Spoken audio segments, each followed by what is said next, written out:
జగదేక వీరుడైనటువంటి అర్జునుడికి జగద్గురువు అయినటువంటి శ్రీకృష్ణ పరమాత్మ వారికి పాదపద్మాలకు నమస్కారం.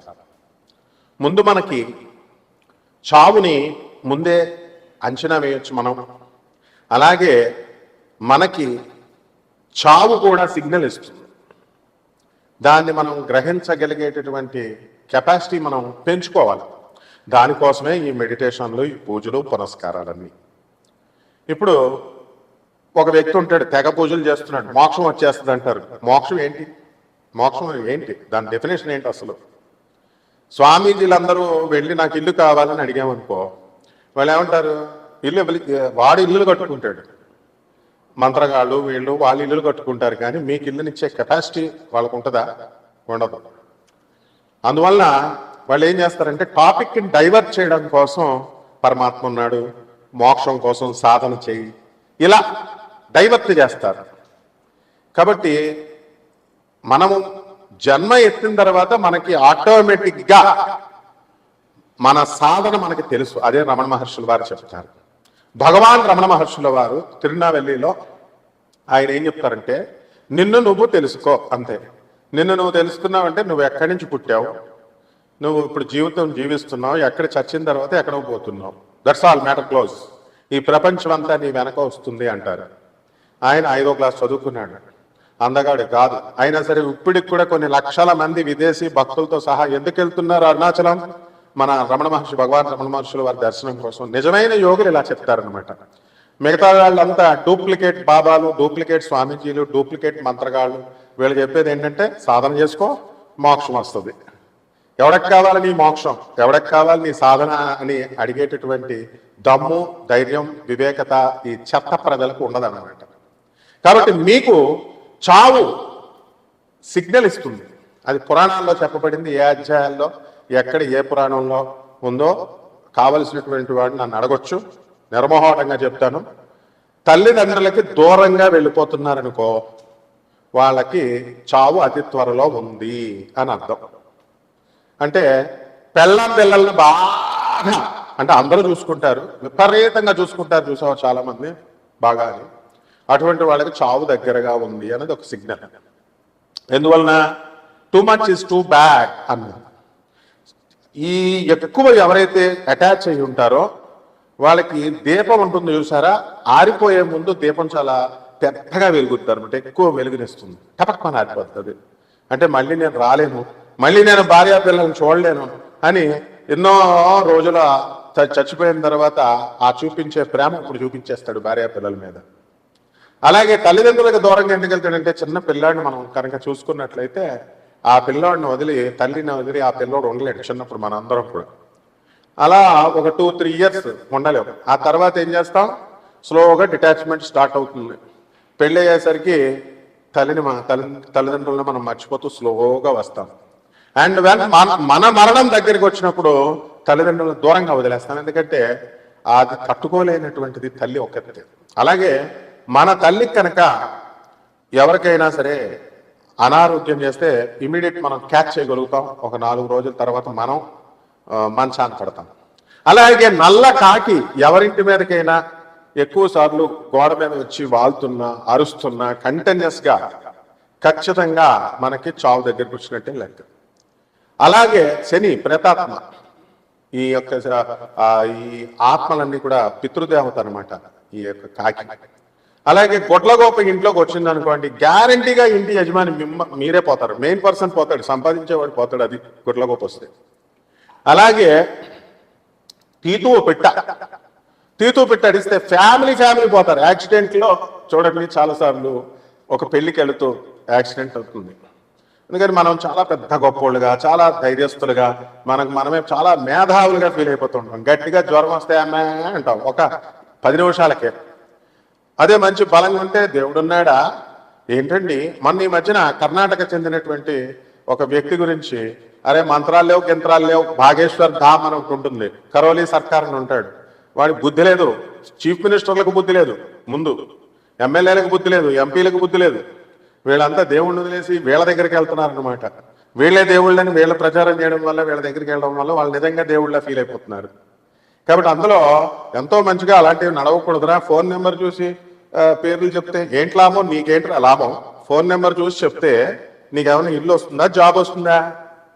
లేకపోతే ఫోన్ నెంబర్ అవన్నీ జరిగిపోయినాయి. ఫోన్ నెంబర్ ఇచ్చిన తర్వాత ఆధార్ కార్డుని తీసుకుంటారు వాళ్ళు అనఫిషియల్గా. శివోహం అనేటటువంటి ప్రోగ్రాంలో ఒక వ్యక్తి యొక్క ఇలాంటి లీలలన్నీ బయట 5 నెలల ముందు బయటపడ్డాయి. 5 నెలలే జాగింది వాళ్ళ వ్యాపారం. ఫోన్ నెంబర్ చూసి చెప్పేస్తాడు, పేర్లు, ఫ్యామిలీ మెంబర్స్ ఇవన్నీ కూడా ఆధార్ కార్డులో ఉన్నవన్నీ. There will be a network. కాబట్టి బాగేశ్వర్ ధామ్లో ఒకడు ఉంటాడు వాడు. వీళ్ళందరికీ ఏంటంటే చదువులు తక్కువ, అడవులు ఎక్కువ. నిజంగా చదువుకున్నటువంటి వాడు ఎప్పుడు కూడా ఒక వినయంగా, ఒక పద్ధతిలో, ఒక సాధనలో వెళ్తాడు. వీళ్ళంతా ఏంటంటే వీళ్ళు అన్ని దేవుళ్ళగా బిల్డప్లు తింటే వెనకాల ఉన్నటువంటి వాళ్ళంతా కూడా రెచ్చగొడుతూ ఉంటారు. వీళ్ళు చేస్తారనమాట వాళ్ళని దేవుడు. వాళ్ళ తప్పుడు కాదు. కరోలీ సర్కార్ అని ఒకడు ఉంటాడు, వాడొకడు యూపీలో. ఇలా చాలా మంది ఉన్నారనమాట. కాబట్టి ఇటువంటి వాళ్ళ స్పీచ్లు ఎక్కువ విన్నా కూడా అయోగ్యుల స్పీచ్లు, అనర్హుల స్పీచ్లు, వాళ్ళతో సహవాసం ఇవన్నీ కూడా చేసినటువంటి వాడికి అతి త్వరలో మరణం ఉంది అని శాస్త్రాలు క్లియర్గా చెప్తున్నాయి. ఎందువల్లంటే దొంగోడితో పోలీసు వాడు నువ్వు తిరుగుతుంటే పోలీసు వాళ్ళు ఈ రోజు కాకపోయినా త్వరలో పట్టేస్తారు. అలాగే అదృష్టహీనులతో నువ్వు తిరుగుతున్నప్పుడు తప్పకుండా ఆ దురదృష్టం నేను పట్టుకుంటుంది. అయోగ్యులు, అశాస్త్రీయ విధానంతో, తర్వాత ఈ యొక్క అవైదిక విధానాలతో ఎవరైతే ప్రచారం చేస్తుంటారో వాళ్ళకి ప్రోత్సహించినటువంటి వాళ్ళు, వాళ్ళతో తిరుగుతున్నటువంటి వాళ్ళు, వీళ్ళందరికీ మృత్యువు దగ్గరగా ఉంది అని. మృత్యువు వచ్చిన తర్వాత అర్థమవుతుంది, ముందేమో అర్థం అవుతుంది. మంచిలు చెప్పే వాళ్ళకి ఏమీ కాదు. కాబట్టి ఈ తీతూ పిట్ట అర్జునుడే స్వయంగా చెప్తాడు, కృష్ణ ఈ రోజున తీతూ పిట్ట కనబడింది అంటే ఆ రోజే ఉప పాండవులందరినీ చంపేస్తారనమాట. ఎవరు? అశ్వత్థామ. ఈ విధంగా మనకి ఈ కొన్ని చిహ్నాలు ఉన్నాయి. మరి అవన్నీ కూడా తెలుసుకోవాలి అంటే వినయం ఉండాలా. మీకు ఏమైనా అచ్చున్నాం నేను చెప్పడానికి? మా గురువుకి శుశ్రూష చేయాలి. శుశ్రూష చేస్తే కొద్దిగా చెప్తారు. అంతేగాని గురువు ఒక ప్రొఫెసర్ చెప్తుంటే ఎవర్రా మీరు అంతా అసలు నాకు చెప్తారు, కామెంట్స్ పెడతారు, స్టూపిడ్ ఫెలోస్. ఎప్పుడైనా సరే, ఎవడైనా సరే క్లాస్ రూమ్ ఇది, వినాలి, విని నేర్చుకోవాలి. లేకపోతే మృత్యువు కబలంలోకి వెళ్ళిపోతాం అంతే. మృత్యువు యొక్క కబలంలోకి వెళ్ళిపోయినప్పుడు, ఆ ముఖంలోకి వెళ్ళిపోయినప్పుడు నిన్ను రక్షించేవాడు గురువు. వాడే రమణ మహర్షి, వాడే పరమహంస యోగానందజీ, వాడే ప్రభాత్ రంజన్ సర్కార్. కాబట్టి ఈ ద్వాదశ జ్యోతిర్ రాశులకి ఏ విధంగా జరుగుతాయో మనం ఈ వృషభ రాశి వారందరికీ కూడా మీకు చావు దగ్గరకు వచ్చేసిందా అనేటటువంటి అనుమానాలు కొంతమందికి వస్తాయి. అంటే మృతతుల్యమైనటువంటి సమస్యలు మీకు వస్తాయన్నమాట. ప్రతి వృషభ రాశి వాడు కూడా మీరు గమనించుకోండి, మీకు కనీసం కంటిన్యూస్గా రోజుకు 6 సార్లు అయినా సరే ఒక కాకి కనుక మీకు కనబడితే వరుసలో కనబడాలి. 6 కాన్సిక్యూటివ్ డేస్, 6 రోజులు వరుసలో కనుక మీకు కాకి కనుక కనబడినా దాని స్వరం విన్నా మీకోసం వృషభ రాశిలో ఉన్నటువంటి వాళ్ళకి డేంజరు, యమధర్మరాజు వెయిటింగ్ అని క్లియర్గా అర్థమైపోవాలి. కాబట్టి ఈ వృషభ రాశి వారికి అందరికీ కూడా స్త్రీల పట్ల ఈ సంవత్సరం అంతా కూడా వీళ్ళకి అనురాగం పెరిగిపోతుంది. ఇంట్లో పెళ్ళంతో పాటు బయట లపాకీలు కూడా అవసరం. ఇవన్నీ ఎక్కువైపోతాయి అన్నమాట. ఎక్కువైపోవడం వల్ల ఏమవుతుంది, మరణానికి దగ్గరగా వెళ్ళిపోబోతున్నారు. క్లియర్గా చేసుకోవాలి. తర్వాత ఈ గవర్నమెంట్ ఉద్యోగస్తులు ఎవరైతే ఉన్నారో వృషభ రాశి వాళ్ళంతా కూడా వీళ్ళకి ప్రమోషన్స్ ఇవన్నీ కూడా రావడం జరుగుతాయి. ఆదాయ వ్యయాలు అనేటటువంటివి అనుకూలంగా ఉన్నాయి. ఆదాయాల పాళ్ళు ఎక్కువగా కనబడుతుంది, ఖర్చుల పాళ్ళు తక్కువగా కనబడుతుంది. మంచిగా ఎక్కడికో వెళ్ళిపోతుందేమో అని వైన్ షాప్లో బాటిల్స్ అన్నీ కూడా రకరకాల తాగడం. చాలామంది చూడండి ఏదో సింపుల్గా ఒకటి తాగుతారు కొంచెం, ఇక్కడేదో ఈరోజే మనం బార్ ఎత్తేస్తున్నారేమో అన్నట్టు ఫుల్ బాటిల్స్ తాగుతారు. అదేవిధంగా కూరలు ఏదో ఒక కూర వండుకోవాలి, ఒకే రోజు చికెను, ఒకే రోజు మటను, ఒకే రోజు రొయ్యలు, ఒకే రోజు పీతలు, ఇలా ఇవన్నీ అతి చేస్తారు. ఇవన్నీ అతి చేయడం వల్ల మనకి అంత శుభకరమైనటువంటిది కాదనమాట. మార్కెట్లో చేపలు ఎక్కడికో పారిపోతున్నట్టు, రొయ్యలు ఎక్కడికో పారిపోతున్నట్టు, అంటే ఇది చిన్న విషయమైనా వీళ్ళ యొక్క జాతకం అర్థమవుతా ఉంటుంది. అంటే అతి సర్వత్రే జయేత్, అతి ఎక్కువగా ఉండకూడదు, మరణానికి దగ్గరగా వెళ్ళిపోతారు అంటే ఇంకేముండదమ్మా, అంతా మరణమే డైరెక్ట్. కలియుగంలో రెండే ఉంటాయి, ఒకటి కామం. ఆ కామంతో ఎయిడ్స్, సిఫిలిస్, గనేరియా ఈ వ్యాధులతో లాస్ట్కి ఫైనల్గా టెపి పైకి వెళ్ళిపోవడం. ఇంకేం ఉండవు మధ్యలో ఈ సాధనలు మోక్షాలు ఈ బాబాలే వాళ్ళే చేస్తూ ఉంటారు ఇవన్నీ. పైకి ఏదో సొల్లుగోబులు చెప్తూ ఉంటారు. కాబట్టి ఈ వృషభ రాశి వారికి అందరికీ కూడా విద్యార్థులు బ్రహ్మాండంగా చదువుతారు, మంచిగా మంచి మార్కులు. విదేశాల్లో ఆ ట్రంప్ గాడు కాదు కదా, వాడమ్మ మొగుడు వచ్చినా సరే మీరు మాత్రం విదేశాలకు ప్రయత్నాలు చేస్తూనే ఉండండి, గ్యారంటీగా సక్సెస్ వస్తుంది. ఆ దేశాలు కాకపోతే వేరే దేశాలు అప్లై చేసుకోండి. లేకపోతే ఈ యొక్క వృషభ రాశి వారికి చక్కగా ముసలి వయసులో ఉన్నటువంటి వాళ్ళు కనుక మీరు చూడకపోలేదనుకోండి, మీ తల్లిదండ్రులనైనా మీ అత్తగారు మామగారునైనా ఎవరైనా ముసలోళ్ళని చూడలేదనుకోండి, టపీ మెయిన్ యజమాని ఇంటికి మెయిన్ యజమాని పై టపీ అయిపోవడానికి కారణం దగ్గరకు వచ్చినట్టే లెక్క. ఇక మహిళలు కాస్త మనశ్శాంతి ఉంటుంది. ఒక స్త్రీ మీ వెనకే తిరుగుతూ ఉంటుంది. వృషభ రాశి వాళ్ళకి మిమ్మల్ని ఎప్పుడు కాటేసేద్దామా అని చూస్తూ ఉంటుంది. నాకు తెలిసినటువంటి చాలామంది నేను చూశాను, ఏమంటే మేము కలకత్తా నుంచి చేస్తున్నామండి, వాట్సాప్లోనే ఉంటారు వాళ్ళు, డైరెక్ట్ ఫోన్ మాట్లాడారు. అంటే వాళ్ళు మగోళ్ళ లేకపోతే ఆడోళ్ళ పెట్టేది.